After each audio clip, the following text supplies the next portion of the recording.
Welcome to T-SAT. ఈరోజు మనం రసాయన శాస్త్రంలో భాగంగా మూలకాల వర్గీకరణ అనే అంశాన్ని పరిశీలిద్దాం.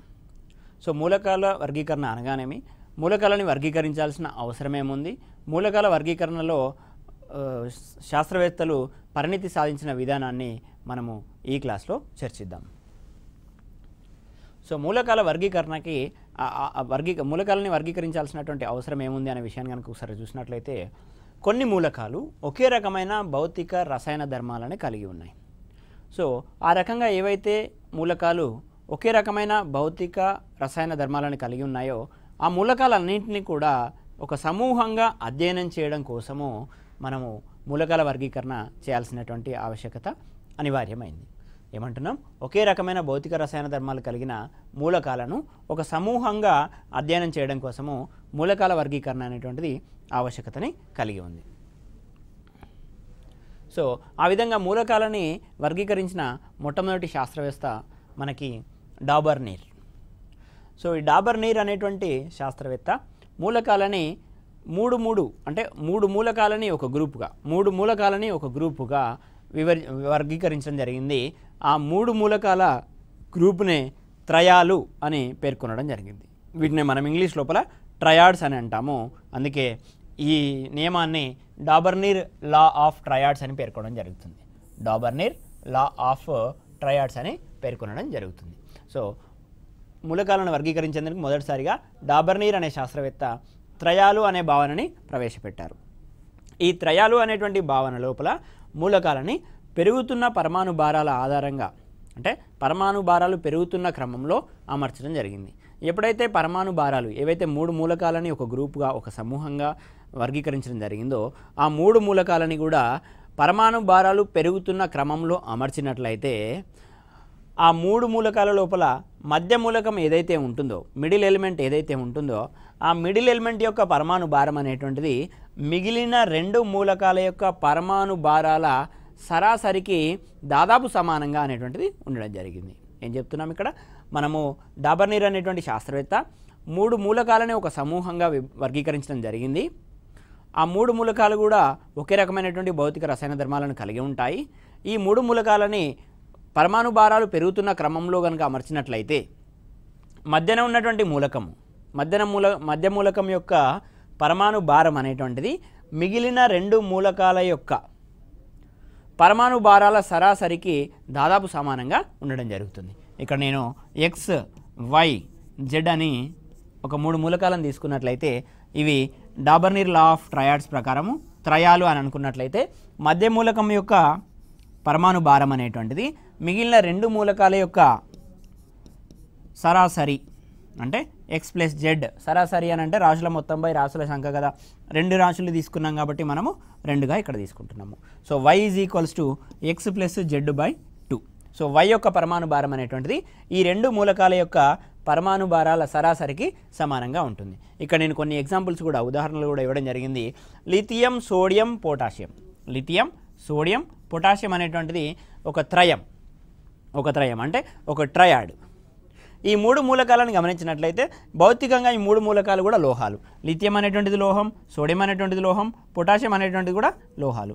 ఇవన్నీ కూడా లోహాలు. First thing. రెండవది, ఈ మూడు మూలకాలను పెరుగుతున్న వాటి పరమాణు భారాలు, ఇక్కడ పరమాణు భారాలను తీసుకోవడం జరిగింది. డాబర్నీర్ అనేటువంటి శాస్త్రవేత్త పరమాణు భారాలనే మూలకాల యొక్క క్యారెక్టరిస్టిక్ ఫీచర్గా తీసుకోవడం జరిగింది. ఆ క్యారెక్టరిస్టిక్ ఫీచర్ను బేస్ చేసుకునే మూలకాల యొక్క ధర్మాలు మారుతాయని డాబర్నీర్ నమ్మడం జరిగింది. ఆ విధంగా పరమాణు భారాలనే ఆయన పరిగణలోకి తీసుకోవడం జరిగింది. పరమాణు భారం లిథియంది 7, సోడియంది 23గా, పొటాషియంది 39గా తీసుకున్నారు. 39గా తీసుకున్నప్పుడు ఇప్పుడు మనకు ట్రయాడ్లో మనకు ఉన్నటువంటి రూల్ ప్రకారము మొదటి మూలకం మరి చివరి మూలకం యొక్క సరాసరి అనేటువంటిది మధ్య మూలకం యొక్క పరమాణు భారానికి సమానంగా ఉండాలి. ఇక్కడ చూడండి, lithium plus potassium divided by 2 is equals to sodium యొక్క పరమాణు భారానికి సమానంగా ఉండాలి. లిథియంది ఎంత ఉంది మనకి 7 ప్లస్ పొటాషియంది ఎంత ఉంది 39 డివైడెడ్ బై 2. మొత్తంగా చూసినట్లయితే 46/2 which is equals to 23. So ఈ విధంగా మధ్య మూలకం యొక్క పరమాణు భారం అనేటువంటిది మొదటి మరియు చివరి మూలకం యొక్క పరమాణు భారాల సరాసరికి లేదా సగటుకు సమానంగా దాదాపు సమానంగా ఉండడం అనేటువంటి జరుగుతుంది. అదేవిధంగా కాల్షియం, స్ట్రాన్షియం, బేరియం అనేటువంటివి మరో త్రయాలు. సో దీని లోపల స్ట్రాన్షియం ఏదైతే ఉందో స్ట్రాన్షియం మూలకం యొక్క పరమాణు భారం అనేటువంటిది మొదటి మూలకమైన కాల్షియం, చివరి మూలకమైనటువంటి బేరియంల యొక్క సరాసరి లేదా సగటుకి సమానంగా ఉండడం జరుగుతుంది. సో ఇవన్నీ కూడా మళ్ళీ లోహాలే. మీరు గమనించినట్లయితే కాల్షియం, స్ట్రాన్షియం, బేరియం ఇవన్నీ కూడా లోహాలే.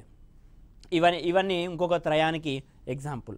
మనకి పోటీ పరీక్షల లోపల కింది వానిలో ఏవి డాబర్నీర్ లా ఆఫ్ ట్రయాడ్స్ ప్రకారం త్రయాలుగా పరిగణించబడుతున్నాయి అని కొన్ని ఆప్షన్స్ అనేటువంటి ఇవ్వడం జరుగుతుంది. ఆ ఆప్షన్స్ నుండి మనము ఆ త్రయాన్ని గుర్తించాల్సినటువంటి అవసరం ఉంది. ఇక్కడ మనకు నియమం ఏదైతే ఉందో మధ్య మూలకం యొక్క పరమాణు భారం అనేటువంటిది మిగిలిన రెండు మూలకాల యొక్క పరమాణు భారాల సగటుకు సమానంగా ఉండాలనేటువంటి నియమాన్ని గుర్తుంచుకుంటే పోటీ పరీక్షల్లో ఆన్సర్ చేయడానికి సులభం అవుతుంది. ఇక్కడ మరొక త్రయాన్ని కనుక గమనించినట్లయితే chlorine, bromine, iodine. Chlorine, bromine, iodine ఈ మూడు మూలకాలు కూడా హాలోజన్ ఫ్యామిలీకి సంబంధించినటువంటివి, హాలోజన్ కుటుంబానికి సంబంధించినటువంటివి. ఇవి మూడు కూడా హాలోజన్ వాయువులు. ఒకే రకమైనటువంటి -1, -1, ఒకే రకమైనటువంటి వ్యాలెన్సీని కలిగి ఉన్నాయి. ఇక్కడ కూడా లిథియం +1, సోడియం +1, పొటాషియం +1. ఇక్కడ కూడా కాల్షియం +2, స్ట్రాన్షియం +2, బేరియం +2. అంటే డాబర్నీర్ లా ఆఫ్ ట్రయాడ్ ప్రకారం త్రయాలలో ఉంచినటువంటి మూలకాల యొక్క భౌతిక ధర్మాలు అనేటువంటి సమానంగా ఉన్నాయి, ఒకే విధంగా ఉన్నాయని చెప్పడం కోసం ఇక్కడ వ్యాలెన్సీల గురించి చెప్పడం జరుగుతుంది. Cl-1, Br-1, I-1. ఆ విధంగా క్లోరిన్ యొక్క పరమాణు భారం అనేటువంటిది 35.5, బ్రోమిన్ది 80, అయోడిన్ది 127. ఆ రకంగా ఈ 127ని 35కి కలిపి సరాసరి చూసినట్లయితే మనకు 80కి దగ్గరగా ఉంటుంది.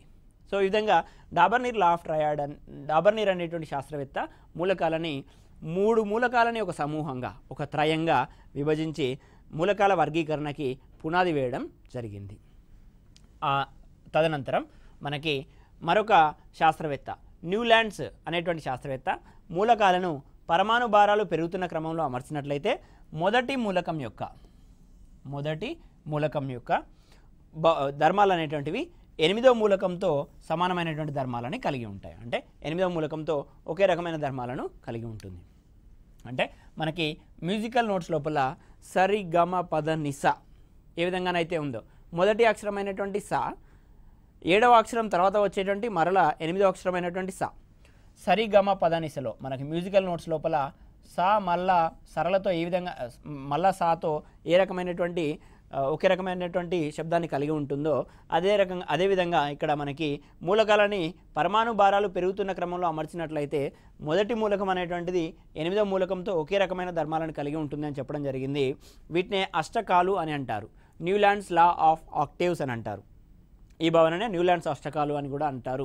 న్యూలాండ్స్ లా ఆఫ్ ఆక్టేవ్స్ అని పేర్కొనడం జరుగుతుంది, న్యూలాండ్స్ అష్టకాలు అని పేర్కొనడం జరుగుతుంది.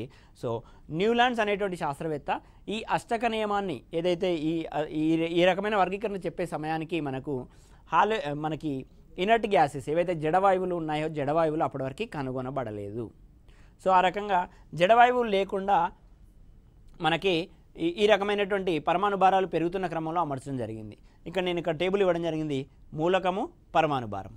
ఇక్కడ lithium, beryllium, boron, carbon, nitrogen, oxygen, fluorine. వీటి లోపల హీలియం అనేటువంటిది లేదు, నియాన్ అనేటువంటిది లేదు.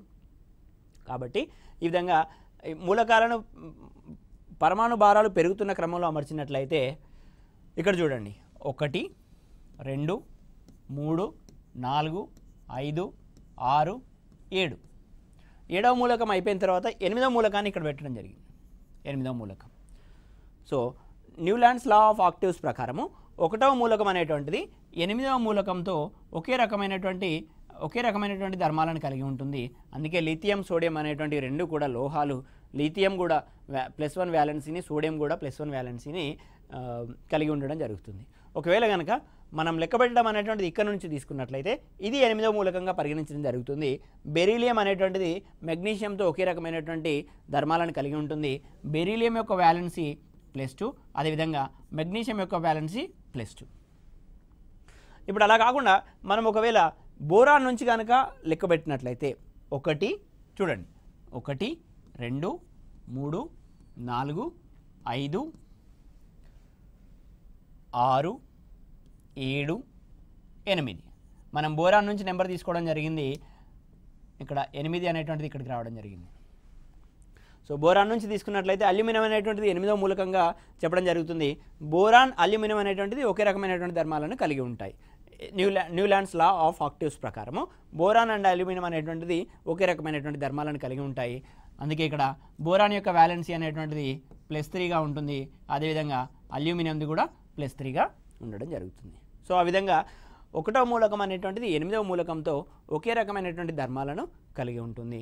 జాగ్రత్తగా గమనించాల్సిన విషయం ఏంటంటే న్యూలాండ్స్ లా ఆఫ్ ఆక్టివ్స్ వర్గీకరణ చేసేవారికి మనకి ఈ జడవాయువులు అనేటువంటి కనుగొనబడలేదు కాబట్టి మనం ఇక్కడ హీలియంని తీసుకోము, నియాన్ని తీసుకోము, అదేవిధంగా ఆర్గాన్ని కూడా తీసుకోము. హీలియం, నియాన్, ఆర్గాన్ని తీసుకోకుండా పరిగణించకుండా చేస్తేనే మనకు ఈ రకమైనటువంటి వర్గీకరణ కరెక్ట్గా ఉంటుంది. మీరు పోటీ పరీక్షల్లో ఆన్సర్ చేసేటప్పుడు పొరపాటున జడవాయువులను కనుక పరిగణించినట్లయితే మీకు తప్పుడు జతలు అనేటువంటి రావడం జరుగుతుంది.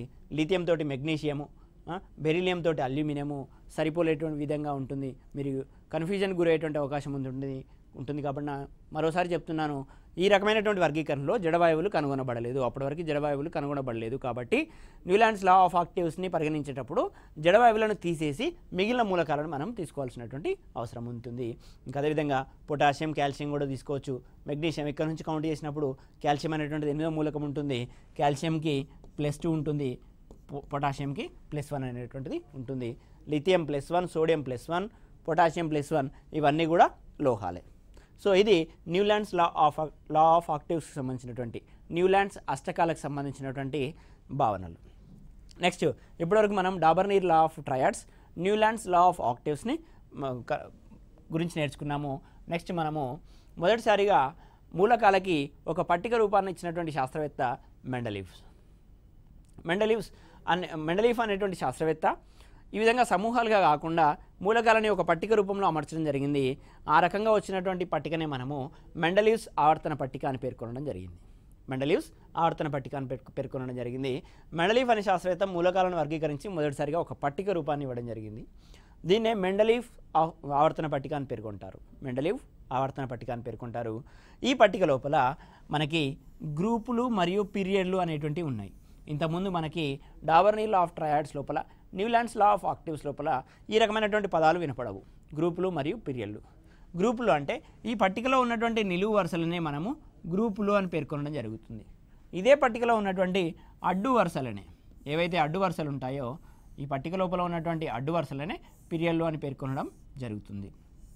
జాగ్రత్తగా గుర్తుంచుకోండి, ఏవైతే ఇవి ఉన్నాయో నిలువు వరుసలు ఉన్నాయో ఈ నిలువు వరుసల్ని మనము గ్రూప్స్ అని పేర్కొనడం జరుగుతుంది. వీటికే 1 2 3 4 5 ఫస్ట్ ఏ గ్రూపు, సెకండ్ ఏ గ్రూపు, థర్డ్ ఏ గ్రూప్ ఆ విధంగా నామకరణం చేయడం జరిగింది. ఈ రకంగా ఏవైతే అడ్డు వరుసలు ఉన్నాయో ఈ అడ్డు వరుసల్ని పీరియడ్స్ అని పేర్కొనడం జరుగుతుంది. గ్రూపులు, పీరియడ్లు ఇదే రకమైనటువంటి కాన్సెప్ట్ మనకి ఆధునిక ఆవర్తన పట్టికలు కూడా ఉంటాయి. సో గ్రూపులకి, పీరియడ్లకి నిర్వచనాన్ని గుర్తుంచుకోవాల్సి ఉంటుంది. కన్ఫ్యూజన్కి ఆస్కారం లేకుండా నిలువు వరుసల్ని గ్రూపులు అని అంటారు, అడ్డు వరుసల్ని పీరియడ్లు అని పేర్కొనడం జరుగుతుంది.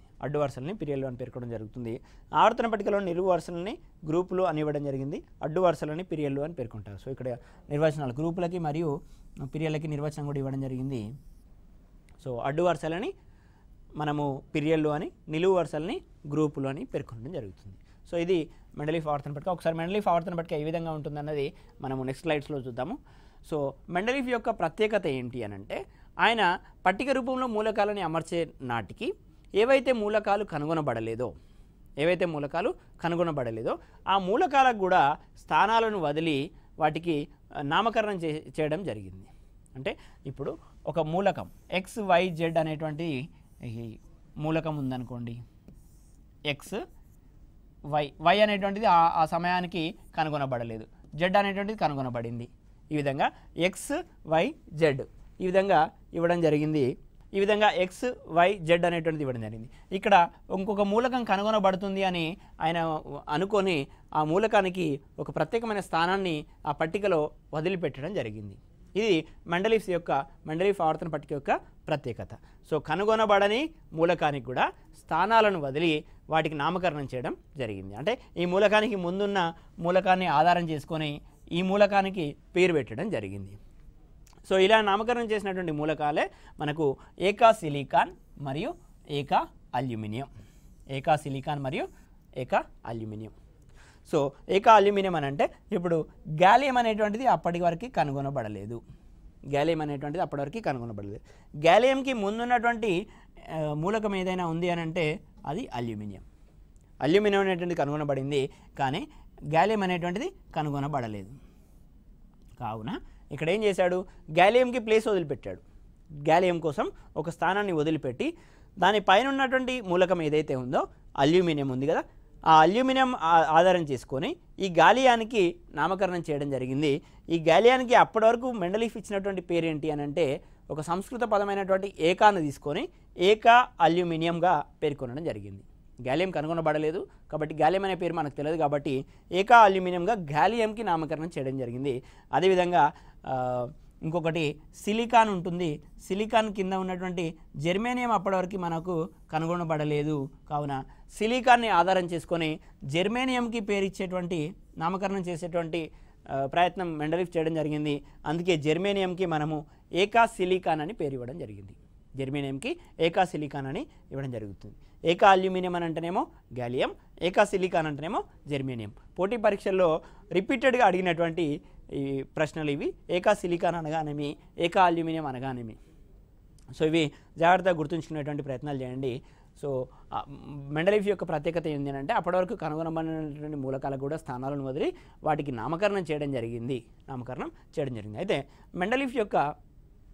మెండలీఫ్ పట్టికలో ఉన్నటువంటి మనకి ఇబ్బందికరమైన విషయం ఏంటంటే తను ఐసోటోపులకు కూడా ఒకే రకమైనటువంటి స్థానాలను అంటే వేర్వేరు స్థానాలను ఇవ్వడం జరిగింది. ఒకే రకమైన ధర్మాలు కలిగినటువంటి మూలకాలను వేర్వేరు గ్రూపుల లోపల అమర్చడం జరిగింది. సాధారణంగా మూలకాల వర్గీకరణ యొక్క అంతిమ లక్ష్యమైనటువంటి ఒకే రకమైన ధర్మాలు కలిగిన మూలకాలను సమూహంగా అధ్యయనం చేయాలి. కానీ ఇక్కడ ఏవైతే గ్రూపులు పీరియడ్లు మనం అనుకున్నామో ఈ గ్రూపులు పీరియడ్లో అమర్చబడినటువంటి మూలకాలు అనేటువంటివి వేరువేరు ధర్మాలను కలిగి ఉన్నాయి. అంటే ఒక గ్రూప్లో అమర్చబడినటువంటి ఒక గ్రూప్ అని అంటే ఇది ఈ నిలువు వరుసను గ్రూప్ అని అనుకున్నాం కదా, ఇక్కడ ఎక్స్ ఏ బిసి అనేటువంటి మూలకాలను అమర్చడం జరిగింది. ఈ ఎక్స్ఏబిసి అనేటువంటి మూలకాలు 4 కూడా ఒకే రకమైనటువంటి ధర్మాలను కలిగి ఉండాలి, కానీ వేర్వేరు ధర్మాలను కలిగి ఉంటుంది. అదేవిధంగా ఒక పీరియడ్లో అమర్చినటువంటి మూలకాలు అనేటువంటివి వేర్వేరు ధర్మాలను కలిగి ఉన్నాయి. అంటే ఒకే రకమైన ధర్మాలు కలిగిన మూలకాలను ఒక పీరియడ్లో అమర్చాలి, కానీ ఒకే పీరియడ్లో ఉన్నటువంటి మూలకాలు అనేటువంటివి వేరువేరు ధర్మాలను ప్రదర్శిస్తున్నాయి. ఇది మెండలీఫ్ ఆవర్తన పట్టికకు సంబంధించినటువంటి ఇబ్బందికరమైనటువంటి విషయం. సో ఈ విధంగా ఒకసారి మనము మెండలీఫ్ ఆవర్తన పట్టికను చూసినట్లయితే ఇది ఒకసారి మీకు పోటీ పరీక్షల్లో ఆన్సర్ చేయడానికి ఉపయోగపడే విధంగా ఒకసారి నేను చూపిస్తున్నాను. మొత్తంగా మనకి 12 పీరియడ్లు 1 2 3 4 5 6 7 8 9 10 11 12. సో మొత్తంగా 12 పీరియడ్లు అనేటువంటివి. ఈ అడ్డు వరుసలని మనం పీరియడ్లు అని అనుకుంటున్నాము. మెండలీఫ్ ఆవర్తన పట్టికలో ఎన్ని పీరియడ్లు ఉన్నాయి అని అంటే 12 పీరియడ్లు అనేటువంటివి ఉండడం జరిగింది. అదేవిధంగా గ్రూపుల సంఖ్యగా చూసినట్లయితే 0 1 2 3 4 5 6 7 8. సో మొత్తంగా 8 గ్రూపులు అనేటువంటివి మెండలీఫ్ ఆవర్తన పట్టికలో ఉండడం జరిగింది. ఈ ఆవర్తన పట్టిక నుంచి ప్రశ్నలు రావడానికి ఆస్కారం ఉన్నటువంటి ఈ 2 అంశాలు ఏవి అని అంటే గ్రూపుల సంఖ్య మరియు పీరియడ్ల సంఖ్య. పీరియడ్ల సంఖ్య అనేటువంటిది 12 గాను, గ్రూపుల సంఖ్య అనేటువంటిది 8 గాను ఉండడం జరిగింది. 8వ గ్రూప్ లోపల 3 ఉపగ్రూపులు అనేటువంటివి ఇవ్వడం జరిగింది. ఇక్కడ 8వ గ్రూప్ లోపల 3 ఉపగ్రూపులు అనేటువంటివి ఇవ్వడం జరిగింది. ఇది మనము గుర్తుంచుకోవాల్సినటువంటి అంశం. సో ఇది మెండలీఫ్ ఆవర్తన పట్టికకు సంబంధించిన సమాచారం. సో నెక్స్ట్ మనకి ముందుగా Dobereiner law of triads, Newlands law of octaves, ఆ తర్వాత మెండలీఫ్ అనేటువంటి శాస్త్రవేత్త కొంత పట్టిక రూపాన్ని ఇవ్వడం జరిగింది. నెక్స్ట్ మనకు ఉన్నటువంటి ఆవర్తన పట్టిక ఏదైతే ఉందో అది ఆధునిక ఆవర్తన పట్టిక. ఇప్పటి వరకు శాస్త్రవేత్తలు చేసినటువంటి మూలకాల వర్గీకరణ అంతా కూడా పరమాణు భారాలను ఆధారం చేసుకొని చేయడం జరిగింది.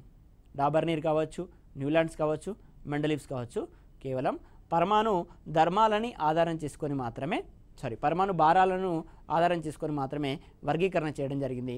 మొట్టమొదటిసారిగా హెన్రీ మోస్లే అనేటువంటి శాస్త్రవేత్త, హెన్రీ మోస్లే అనే శాస్త్రవేత్త ఆధునిక ఆవర్తన పట్టికను రూపొందించడం జరిగింది. ఈ ఆధునిక ఆవర్తన పట్టికను ఆధారం ఏంటి అని అంటే పరమాణు సంఖ్యలు. ఇప్పటివరకు అటమిక్ వెయిట్స్ని అందరు శాస్త్రవేత్తలు పరిగణిస్తే కేవలం హెన్రీ మోస్లే మాత్రమే పరమాణు సంఖ్యని ఆధారం చేసుకొని మూలకాలను వర్గీకరించడం జరిగింది. ఈయన ప్రతిపాదించిన ఆవర్తన పట్టికనే కొన్ని చిన్న మార్పులతో మనము ఆధునిక ఆవర్తన పట్టికగా ప్రస్తుతం చదువుకోవడం జరుగుతుంది. ఆధునిక ఆవర్తన పట్టికగా ప్రస్తుతం చదువుకోవడం జరుగుతుంది. ఒకసారి ఆ ఆవర్తన పట్టిక గురించి తెలుసుకునే ప్రయత్నం చేద్దాం. ఇది మనకి ఇప్పుడు ఉన్నటువంటి ఆధునిక ఆవర్తన పట్టిక. దీన్ని మనం మోడ్రన్ పీరియాడిక్ టేబుల్ అని చెప్పడం జరుగుతుంది. ఈ మోడ్రన్ పీరియాడిక్ టేబుల్ లోపల ఎన్ని గ్రూపులు ఉన్నాయి, ఎన్ని పీరియడ్లు ఉన్నాయి, ఏ ఎలిమెంట్స్ ఎక్కడెక్కడ ఉన్నాయి అన్న విషయాన్ని ఒకసారి చూద్దాం. ఇక్కడ చూడండి, మనము ఈ అడ్డు వరుసలనే మనము పీరియడ్లు అని చెప్పడం జరుగుతుంది. ఈ అడ్డు వరుసలనే పీరియడ్లు అని చెప్పడం జరుగుతుంది. సో మొత్తంగా మనకి ఎన్ని పీరియడ్లు ఉన్నాయనంటే ఇక్కడ 7. ఆధునిక ఆవర్తన పట్టికలో ఉన్నటువంటి పీరియడ్ల సంఖ్య ఎంత అని అంటే 7 పీరియడ్లు అనేటువంటివి ఉన్నాయి. 7 పీరియడ్లు అనేటువంటివి ఉన్నాయి. సో వీటి గురించి నేను మళ్ళీ ఎక్స్ప్లెయిన్ చేస్తాను. వీటిని 8, 9వ పీరియడ్గా మీరు పరిగణించకూడదు. కేవలం 7 మాత్రమే, ఆధునిక ఆవర్తన పట్టికలో 7 మాత్రమే పీరియడ్లు అనేటువంటివి ఉన్నాయి. ఇప్పుడు గ్రూపుల సంఖ్యను చూద్దాం. ఆధునిక ఆవర్తన పట్టికలో ఉన్నటువంటి గ్రూపుల సంఖ్య వెరీ ఇంపార్టెంట్. గ్రూపుల సంఖ్య, పీరియడ్ల సంఖ్య, మెండలీఫ్ ఆవర్తన పట్టికలో ఉన్నటువంటి గ్రూపుల సంఖ్య, పీరియడ్ల సంఖ్య, అదేవిధంగా ఆధునిక ఆవర్తన పట్టికలో ఉన్నటువంటి గ్రూపుల సంఖ్య, పీరియడ్ల సంఖ్య అనేటువంటిది చూద్దాం. సో ఇక్కడ ఆధునిక ఆవర్తన పట్టికలో 7 పీరియడ్లు అనేటువంటివి ఉన్నాయి. గ్రూపుల సంఖ్యను కనుక చూసినట్లయితే చూడండి, ఇక్కడ 1వ గ్రూప్ నిలువు వరుసలనే మనం గ్రూపులను పేర్కొనడం జరిగింది. ఇవి నిలువు వరుసలు. 1వ గ్రూపు, 2వ గ్రూపు, 3వ గ్రూపు, 4వ గ్రూపు, 5, 6, 7, 8, 9, 10, 11, 12, 13, 14, 15, 16, 17, 18. సో మొత్తంగా మనకి 18 గ్రూపులు అనేటువంటివి ఉండడం జరిగింది. ఆ నెంబరింగ్ కూడా ఇక్కడ నేను ఇవ్వడం జరిగింది. 1, 2, 3, 4, 5, 6, 7, 8, 9, 10, 11, 12, 13, 14, 15, 16, 17 అండ్ లాస్ట్లో 18. మొత్తంగా మనకి ఎన్ని గ్రూపులు ఉన్నాయి అని అంటే 18 గ్రూపులు అనే విషయాన్ని మనం గుర్తుంచుకోవాల్సినటువంటి అంశం ఉంది. సో 7 పీరియడ్లు, 18 గ్రూపులు అనేటువంటివి ఉన్నాయి. ఒకసారి పీరియడ్లలో ఉన్నటువంటి మూలకాల సంఖ్యను కనుక చూసినట్లయితే, పీరియడ్లలో ఉన్నటువంటి మూలకాల సంఖ్యను కనుక చూసినట్లయితే, సో ఇవేంటి అని మీకు డౌట్ రావచ్చు. ఇక్కడ 7 అంటున్నారు, ఇక్కడ 8, 9 లెక్క పెట్టవచ్చు అని అంటే ఇక్కడ మనకి వీటిని లాంథనైడ్స్ అండ్ యాక్టినైడ్స్ అని అంటారు. ఇక్కడ చూడండి 56, 57, 51, 52, 53, 54, 55, 56, 57. ఇక్కడ 57 తర్వాత 72 అనేటువంటిది స్టార్ట్ అయింది. గమనించాలి, 57 తర్వాత 72 అనేటువంటిది స్టార్ట్ అయింది. అంటే 57 తర్వాత ఏవైతే 58, 59 ఇవన్నీ ఉన్నాయో ఈ మూలకాలన్నీ కూడా ఈ లాంఛనం యొక్క ధర్మాలను కలిగి ఉంటాయి. కాబట్టి వీటిని సపరేట్ చేసి ఇక్కడ ఆవర్తన పట్టికకి కింది భాగంలో అమర్చడం జరిగింది. అర్థమైందా? అదేవిధంగా ఇక్కడ యాక్టీనియం చూడండి, యాక్టీనియం 89, 89 తర్వాత మనకి 104 అనేటువంటిది మొదలైంది. ఇక్కడ నుంచి 104 అనేటువంటిది మొదలైంది. అంటే 89 తర్వాత ఉన్నటువంటి 90, 91, 92 ఇవన్నీ కూడా 100, 101, 102, 103 అనేటువంటి 103 తర్వాత మళ్ళీ 104. సో థోరియం నుంచి మనకి లారెన్షియం వరకు గల మూలకాలన్నీ కూడా యాక్టీనియం యొక్క ధర్మాలను కలిగి ఉంటాయి. కాబట్టి వీటిని యాక్టినైడ్స్ అని ఆవర్తన పట్టిక యొక్క కింది భాగంలో అమర్చడం జరిగింది. అంటే ఇక్కడ ఉన్నటువంటి రెండు కూడా ఇక్కడ 57 నుంచి మనకి 72 స్టార్ట్ అయింది. అంటే మధ్యలో ఉన్నటువంటి ఎలిమెంట్స్ అన్నీ కూడా కింద అమర్చారు. ఇక్కడ మధ్యలో ఉన్న ఎలిమెంట్స్ అన్నీ కూడా కింద అమర్చడం జరిగింది. అంటే ఇక్కడ ఇచ్చినటువంటి ఈ రెండు రోలు కూడా ఏవైతే ఉన్నాయో ఇవి రెండు కూడా 6వ మరియు 7వ పీరియడ్లో అంతర్భాగమే. అర్థమవుతుందా? ఏవైతే రెండు ఇక్కడ మనము ఇక్కడ ఈ వరుసను ఇచ్చామో, ఈ రెండు వరుసలను ఇచ్చామో, ఈ రెండు వరుసలు కూడా 6వ పీరియడ్లో మరియు 7వ పీరియడ్లో అంతర్భాగమైనవి. కాబట్టి వీటిని మనం సపరేట్గా లెక్క పెట్టకూడదు. సో ఈ విధంగా ఒకసారి ఏ ఏ పీరియడ్ లోపల ఎన్ని ఎలిమెంట్స్ ఉన్నాయన్న విషయాన్ని గమనించినట్లయితే ఒకటో పీరియడ్ అనేటువంటిది ఇక్కడ ఉంది. ఒకటో పీరియడ్ లోపల ఇక్కడ మనకి హైడ్రోజన్ అనేటువంటిది ఉండడం జరిగింది. హైడ్రోజన్, ఈ హైడ్రోజన్తో పాటు ఒకటో పీరియడ్ లోపల హీలియం అనేటువంటిది ఉంది. సో ఇది మొదటి వరుస, ఇది రెండో వరుస, మూడో వరుస, నాలుగో వరుస అనుకున్నట్లయితే ఈ మొదటి వరుస లోపల హైడ్రోజను మరియు హీలియం అనేటువంటివి ఉన్నాయి. అంటే ఈ మొదటి వరుస లోపల కేవలం 2 మూలకాలు మాత్రమే ఉన్నాయి. 2 మూలకాలు మాత్రమే ఉన్నాయి. అదేవిధంగా ఇక్కడ రెండో వరుస లోపల 1, 2, 3, 4, 5, 6, 7, 8 మూలకాలు అనేటువంటివి ఉన్నాయి. మొత్తంగా ఇక్కడ మనకి రెండో వరుస లోపల 8 మూలకాలు అనేటువంటివి ఉన్నాయి. సో ఒక్కొక్క పీరియడ్లో ఉన్నటువంటి మూలకాల సంఖ్యని ఇక్కడ మీకు అర్థం చేయించే ప్రయత్నం చేస్తున్నాను. ఒకటవ పీరియడ్ లోపల 2 మూలకాలు, రెండవ పీరియడ్ లోపల 8 మూలకాలు, అదేవిధంగా మూడవ పీరియడ్లో కూడా 8 మూలకాలు అనేటువంటిది ఉండడం జరుగుతుంది. 8 మూలకాలు అనేటువంటిది ఉండడం జరుగుతుంది. నాలుగవ పీరియడ్లో ఉన్నటువంటి మూలకాల సంఖ్యను కనుక గమనించినట్లయితే 1, 2, 3, 4, 5, 6, 7, 8, 9, 10, 11, 12, 13, 14, 15, 16, 17, 18. ఆ విధంగా 18 మనకి నాలుగో పీరియడ్ లోపల ఎన్ని ఉన్నాయి? 18 మూలకాలు అనేటువంటివి ఉండడం జరిగింది. 18 మూలకాలు అనేటువంటిది ఉండడం జరిగింది.